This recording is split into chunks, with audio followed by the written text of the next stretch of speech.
Hello అండి, అందరికీ నమస్తే. Welcome back to momo home. ఈరోజు వీడియోలో ఒబెసిటీ ఉన్న వారికి, బీపీ షుగర్ ఉన్న వాళ్ళకి, అలాగే డైట్లో ఉన్న వాళ్ళకి ప్రోటీన్ అండ్ ఫైబర్ రిచ్గా ఉండే ఒక healthy breakfast recipe pool makhana దోశల్ని చేసి చూపిస్తున్నాను. ఈ పూల్ మఖానా బాడీలో కొలెస్ట్రాల్ లెవెల్స్ని పెరగకుండా చేస్తుంది కాబట్టి బరువు తగ్గాలనుకునే వారికి ఇవి బాగా యూజ్ అవుతాయి. సో ఈ దోశల్ని ప్రిపేర్ చేసుకోవడానికి ఫస్ట్ బౌల్లో 1 కప్ మినపగుళ్ళు వేసుకోవాలి. అదే కప్పుతో మరో కప్పు కొమ్ము శనగలు కూడా వేసుకోవాలి. ఇప్పుడు బియ్యం ప్లేస్లో 1 కప్పు కొర్రల్ని వేసుకోవాలి.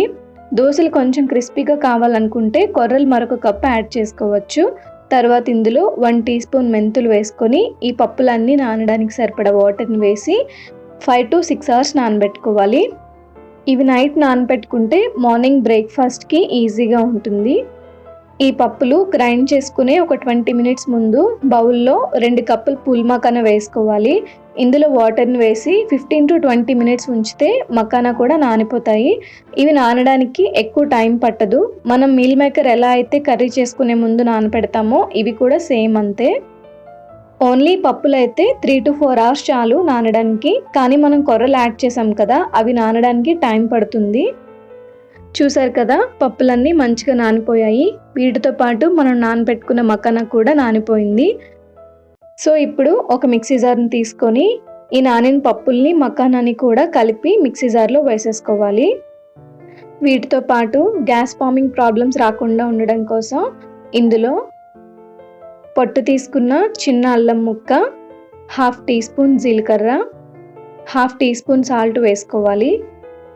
ఇప్పుడు ఇందులో కొద్దిగా వాటర్ని యాడ్ చేసుకుంటూ పప్పులన్నిటినీ మెత్తగా బ్లెండ్ చేసుకోవాలి.